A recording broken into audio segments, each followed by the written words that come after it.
O inverno em São Paulo não pedia licença. Ele chegava com um vento cortante que parecia se especializar em encontrar as frestas dos casacos mais caros e a pele desprotegida dos esquecidos. Na Avenida Faria Lima, o coração financeiro do país, essa verdade era esculpida no cenário. Prédios que pareciam gigantes de vidro e aço arranhavam um céu perpetuamente cinzento, refletindo o desfile incessante de carros de luxo e executivos de passos cronometrados. O som dominante era uma mistura de saltos apressados no concreto, motores potentes e uma indiferença quase palpável. Em meio a toda essa demonstração de poder e riqueza, nas mesmas calçadas frias, existia um mundo invisível, um universo de sombras humanas que o ritmo frenético da avenida fazia questão de ignorar, tornando a solidão ainda mais gelada do que o próprio clima. Encolhido em um vão de concreto entre a entrada de um banco e uma cafeteria gourmet, um homem tentava se fazer menor, como se quisesse ser engolido pela própria sombra. Suas roupas, sujas e inadequadas para o frio que roía os ossos, eram um contraste doloroso com os ternos de grife que passavam a centímetros dele. A barba por fazer e o cabelo desgrenhado completavam a imagem de alguém que a sociedade havia descartado. Mas seus olhos, se alguém se desse ao trabalho de olhá-los, contavam uma história diferente. Eram atentos, lúcidos e carregados de uma dor que não vinha da fome ou do frio, mas de uma profunda decepção. Ele observava aquele formigueiro humano, as expressões vazias, os fones de ouvido bloqueando o mundo, e sentia o peso de sua invisibilidade. Cada pessoa que passava e desviava o olhar era como uma pequena confirmação do fracasso de sua busca. O momento que cristalizou sua humilhação chegou na forma de um jovem executivo, que falava ao celular com uma arrogância que a juventude e o dinheiro costumam alimentar. Ao guardar o aparelho apressadamente no bolso do paletó, sua carteira de couro escapou e caiu no chão com um baque surdo, a poucos metros do homem encolhido. Por puro instinto, um reflexo de uma vida anterior, ele se moveu, esticando uma mão trêmula para apontar o objeto caído. Sua boca se abriu para avisar, mas o que saiu foi apenas um som rouco. O jovem se virou, viu o gesto, olhou para sua carteira no chão e depois para o rosto do homem. A compreensão em seu rosto foi instantaneamente substituída por nojo e acusação. Ele se apressou, pegou a carteira e, antes de guardá-la, lançou as palavras que foram mais frias que o vento. "Fica longe, seu lixo." A frase pairou no ar, pesada e cortante. O homem recuou para seu canto, o calor da vergonha queimando seu rosto de uma forma que o frio jamais conseguiria. O executivo se foi, levando consigo não apenas sua carteira, mas um pedaço da pouca esperança que ainda restava naquele coração disfarçado. Ali, sentado no chão gelado do império que ele mesmo construiu, Lucas Duarte sentiu na pele o veneno do preconceito que seu dinheiro sempre o protegeu. Ele não era mais um bilionário conduzindo um experimento. Era apenas um alvo do desprezo, um ninguém. É impressionante como uma única frase pode despir um homem de toda a sua dignidade. Não acha? Se relatos sobre a complexidade das relações humanas te fazem refletir, considere se inscrever aqui. É o seu apoio que nos dá força para continuar compartilhando jornadas como esta. A noite que se seguiu à humilhação foi a mais longa da vida de Lucas Duarte. De volta à sua mansão, o silêncio era tão opressor quanto o desprezo que sentira na rua. O mármore frio do chão parecia zombar de seus pés descalços. E os quadros caros nas paredes o observavam como testemunhas mudas de sua solidão. Ele despiu as roupas sujas do disfarce, mas a sensação de ser um lixo grudou em sua pele. O experimento, que começara como uma busca cínica por autenticidade, havia se transformado em uma jornada brutal de autoconhecimento. Aquele executivo arrogante não tinha ideia de que sua crueldade não atingiu um mendigo, mas sim o próprio arquiteto daquele império, forçando-o a encarar o vazio que nem todo o seu dinheiro poderia preencher. Ele percebeu com uma clareza dolorosa que não estava apenas procurando alguém para seu filho, estava procurando uma razão para si mesmo. Com o amanhecer, uma determinação fria se instalou em seu coração. Ele não desistiria. A humilhação não o quebraria. Em vez disso, tornou-se o combustível para uma busca mais profunda. Ele voltaria para aquele mundo de invisibilidade, não mais como um cientista social, mas como um peregrino em busca de um milagre. Vestiu-se novamente com as roupas puídas, sentindo o tecido áspero contra a pele. Uma penitência autoimposta. Ao sair, o cheiro do café fresco preparado por sua governanta o atingiu, um lembrete do conforto que ele estava abandonando. Na rua, o vento gelado era o mesmo, os carros de luxo eram os mesmos, mas algo dentro dele havia mudado para sempre. Ele agora olhava para os rostos apressados, não com julgamento, mas com uma pergunta silenciosa. Haveria um único coração genuíno em meio a tanta indiferença?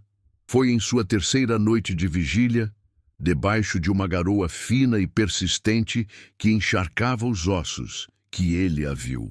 Alessandra Souza saiu pela porta de serviço do prédio comercial, o mesmo que abrigava a sede da Duarte Motors. Ela caminhava devagar, o cansaço evidente em seus ombros caídos. Mas havia uma luz em seu rosto que a chuva não conseguia apagar.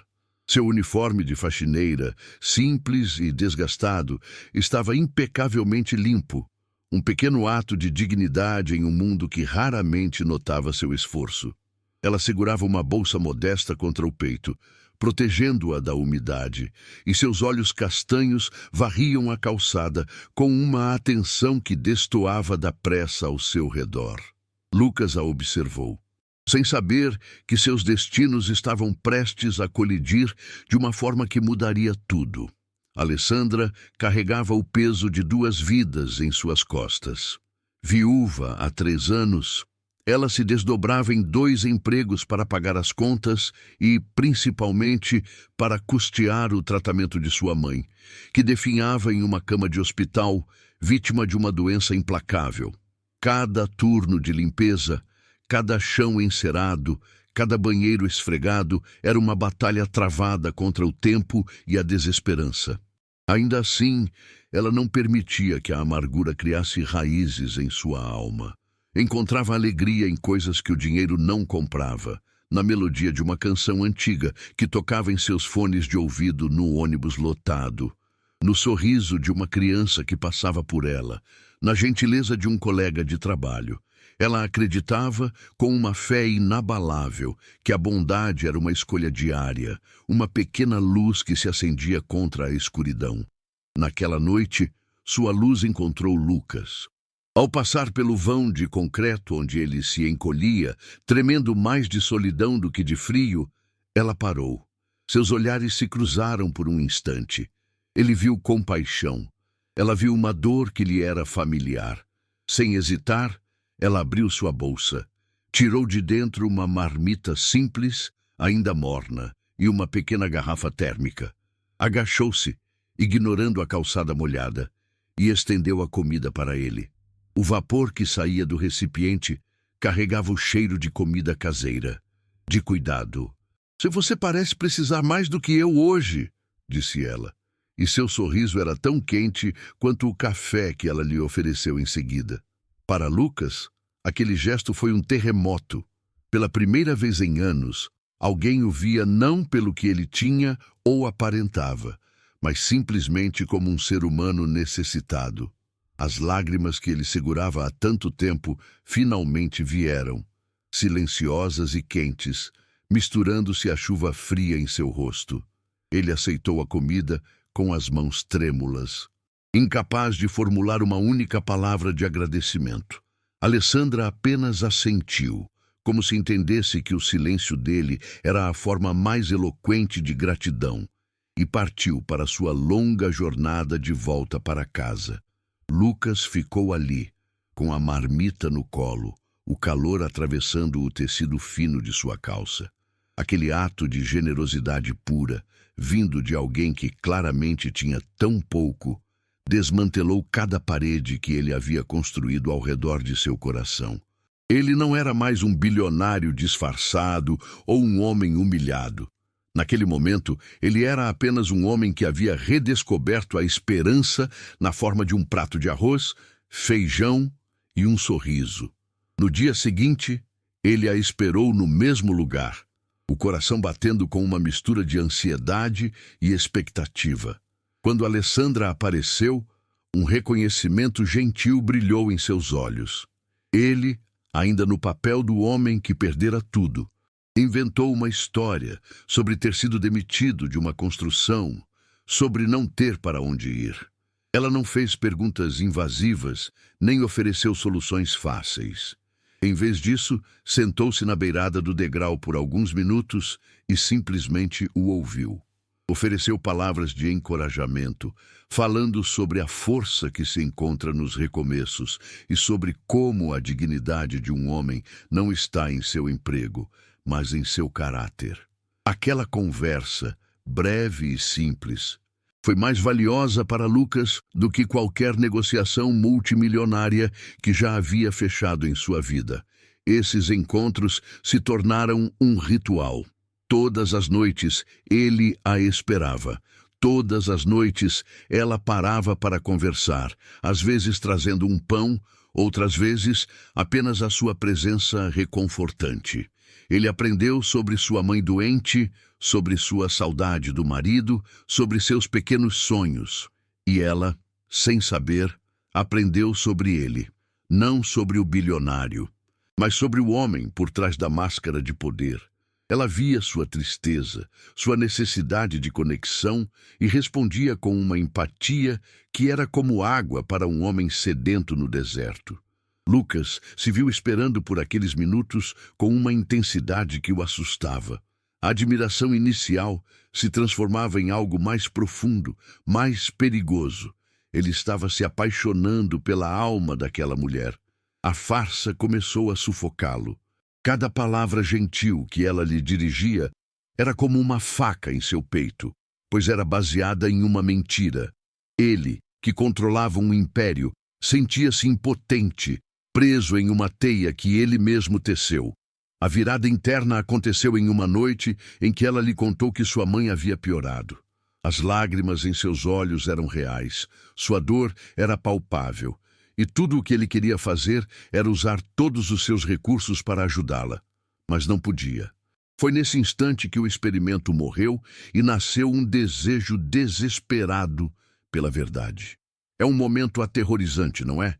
Quando a honestidade que você tanto buscou nos outros exige que você confronte sua própria mentira.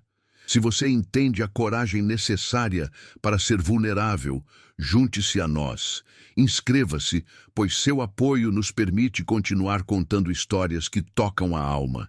Enquanto Lucas lutava com sua consciência, Alessandra enfrentava seus próprios demônios.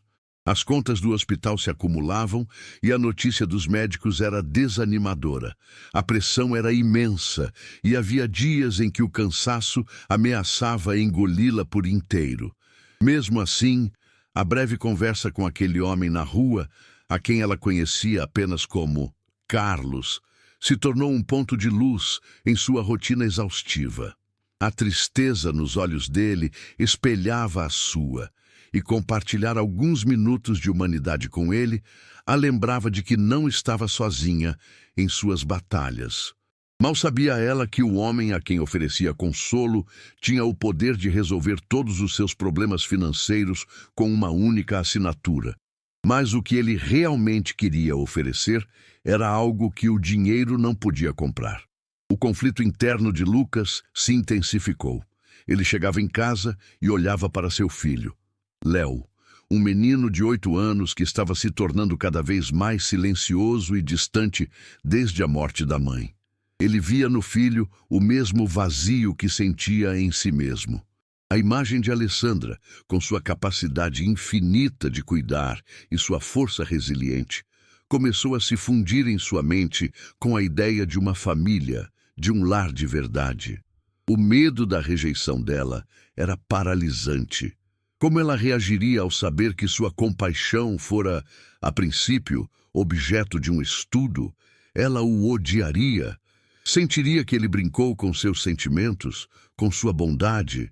A possibilidade de perdê-la era mais assustadora do que qualquer risco que já enfrentara no mundo dos negócios. A decisão foi tomada em uma madrugada insone, enquanto observava a cidade de São Paulo despertar de sua janela panorâmica. As luzes dos carros lá embaixo pareciam estrelas caídas, cada uma com sua própria história, sua própria jornada. Ele não podia mais viver aquela mentira. Não era justo com ela e não era justo consigo mesmo. Ele revelaria sua identidade. Não como um truque final ou um teste, mas como um ato de rendição. Estava disposto a arriscar o desprezo dela pela chance, ainda que mínima, de construir algo real. Ele contaria a verdade, aceitaria as consequências e, pela primeira vez, se permitiria ser completamente vulnerável. Não como um mendigo disfarçado, mas como Lucas Duarte, o homem que havia encontrado seu bem mais valioso no gesto mais simples. O golpe veio não na forma de um colapso do mercado de ações ou de uma traição corporativa, mas no silêncio febril do quarto de seu filho. Léo, que vinha se fechando em um mundo particular desde a morte da mãe, adoeceu subitamente. A febre subiu com uma velocidade assustadora, trazendo consigo um delírio que nem os médicos mais caros de São Paulo conseguiam aplacar. Em meio aos tremores, o menino chamava por uma única pessoa, em um sussurro que rasgava a alma de Lucas. Mamãe. Cada vez que o nome ecoava pelas paredes daquela mansão fria e vazia, era um lembrete brutal da impotência de Lucas. Todo o seu dinheiro, todo o seu poder, toda a sua influência eram inúteis diante da dor de seu filho, que pedia um tipo de conforto que ele não sabia como oferecer. O desespero era um animal selvagem, roendo suas entranhas. Foi nesse abismo de desamparo que ele tomou a única decisão que lhe restava. Um ato de rendição completa. Pegou o celular com as mãos trêmulas. O aparelho que antes usava para comandar um império agora parecia um peso insuportável. Seus dedos discaram o número de Alessandra, um número que ele conseguira discretamente dias antes, sem saber que o usaria em uma situação de vida ou morte emocional. Quando ela a atendeu, com sua voz calma do outro lado da linha, a fachada de Lucas Duarte, o bilionário, desmoronou por completo. Não era o CEO falando, mas um pai apavorado, com a voz embargada, pedindo ajuda. Ele não ofereceu dinheiro nem prometeu recompensas. Ele simplesmente expôs sua fragilidade, confessando que seu filho estava doente e que ele não sabia mais o que fazer.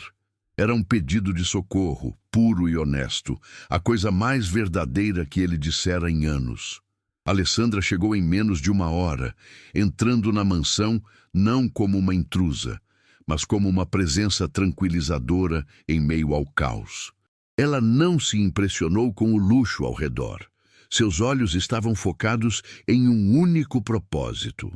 Ao entrar no quarto de Léo, ela não tentou agir como uma substituta ou forçar uma intimidade. Em vez disso, sentou-se suavemente na beirada da cama, umedecendo um pano em uma bacia com água e colocando-o com delicadeza na testa quente do menino.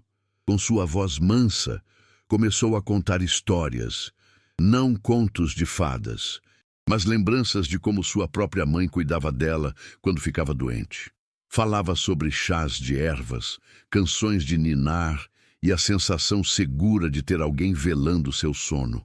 Ela não oferecia uma cura mágica, apenas a mais poderosa das medicinas. Presença, empatia e carinho genuíno.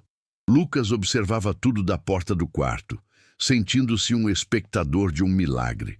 Ele viu a tensão nos pequenos ombros de Léo diminuir, a respiração ofegante do menino se acalmar e o delírio em seus olhos dar lugar a uma sonolência pacífica. Aos poucos, Léo parou de chamar pela mãe. Em vez disso, sua pequena mão procurou a de Alessandra e a segurou com força, como se encontrasse nela uma âncora em meio à tempestade da febre. E assim, ele adormeceu, pela primeira vez em horas, com um sono profundo e sereno. Naquele instante, Lucas Duarte foi completamente desarmado.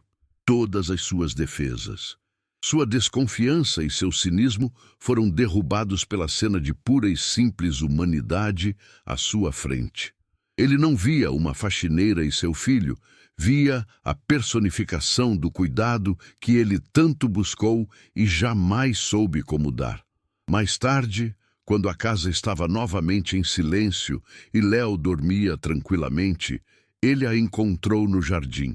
A lua lançava uma luz prateada sobre as flores, e o ar frio da noite parecia limpar a atmosfera pesada das últimas horas. Ele se aproximou dela, não com a arrogância de um homem rico, mas com a humildade de quem teve seu mundo virado de cabeça para baixo. Eu passei anos procurando por algo que o dinheiro não pudesse comprar, disse ele, a voz baixa e carregada de emoção. Eu menti para encontrar, mas a verdade é que eu não era digno de você.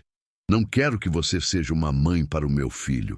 Eu quero que você me ensine a ser um pai melhor e, se você me permitir, a construir uma nova família com você. A proposta não era um contrato de negócios, mas uma confissão, um convite para uma vida baseada em um valor que ele finalmente compreendera. A resposta de Alessandra não veio em palavras, mas em um gesto que continha todo o perdão e a esperança do mundo. Ela estendeu a mão, não para o bilionário, mas para o pai desesperado que havia se despido de todo o orgulho, e tocou seu rosto com uma delicadeza que acalmou a tempestade dentro dele. Ela viu a mentira, sentiu a pontada da traição, mas viu algo muito maior. A verdade de um homem que se perdeu em seu próprio império e que estava disposto a arriscar tudo, não por um negócio, mas por amor. Ela não o estava perdoando por ter mentido, mas sim por finalmente ter tido a coragem de dizer a verdade mais difícil de todas. Naquele jardim, sob o olhar da lua, eles não firmaram um acordo, mas um pacto de recomeço, prometendo construir um futuro onde não houvesse mais disfarces, apenas a vulnerabilidade honesta de dois corações que se reconheceram na dor e na bondade. Os anos que se seguiram foram a prova viva daquela promessa. Eles se casaram em uma cerimônia discreta, cercados apenas por aqueles que realmente importavam. Alessandra não se tornou uma figura decorativa no mundo de Lucas. Ela se tornou sua bússola moral. Com o apoio dela, ele transformou a Duarte Motors. Começou de baixo, triplicando o salário e os benefícios de toda a equipe de serviços gerais. As pessoas que, como Alessandra, eram o alicerce invisível de seu sucesso. Em seguida, criou a Fundação Helena Duarte, em homenagem à sua falecida esposa. Uma instituição poderosa dedicada a amparar mulheres em situação de vulnerabilidade, oferecendo moradia, capacitação profissional e apoio psicológico. Lucas descobriu que o verdadeiro poder de seu dinheiro não estava em acumular, mas em transformar, em reparar as injustiças que ele mesmo, por tanto tempo, se recusou a enxergar. A maior transformação, no entanto, aconteceu dentro das paredes da mansão, que finalmente se tornou um lar. O silêncio opressor foi substituído pelo som das risadas de Léo, agora um menino mais seguro e feliz. Lucas aprendeu a ser pai nos detalhes. Nas noites em que ajudava com o dever de casa, nos fins de semana em que ensinava o filho a andar de bicicleta no parque, nas conversas honestas sobre saudade e recomeços. Alessandra nunca tentou ocupar o lugar da mãe de Léo, mas construiu seu próprio espaço no coração do menino, um espaço de carinho, cumplicidade e sabedoria. Ela o ensinou a cozinhar, a cuidar das plantas do jardim e, acima de tudo, a olhar para as pessoas com os olhos do coração. Juntos, os três curaram as feridas uns dos outros, formando uma família não por laços de sangue, mas pela escolha diária de amar e cuidar. 5 invernos depois, a cena na Avenida Faria Lima era familiar, mas completamente diferente. O vento cortante era o mesmo, mas agora Lucas, Alessandra e um Léo adolescente estavam do outro lado da história, distribuindo sopa quente e cobertores para aqueles que enfrentavam o frio. Em um momento, Léo se aproximou de um homem encolhido em um vão de concreto, agachou-se e ofereceu um prato de sopa com o mesmo sorriso gentil que um dia mudou o destino de sua família. O ciclo de empatia se completava, transformado em um legado. Histórias como esta nos lembram que a bondade é um eco que reverbera através do tempo. Se você acredita no poder transformador dessas jornadas e quer que continuemos a dar voz a elas, sua inscrição é o nosso maior incentivo. Obrigado por fazer parte desta comunidade.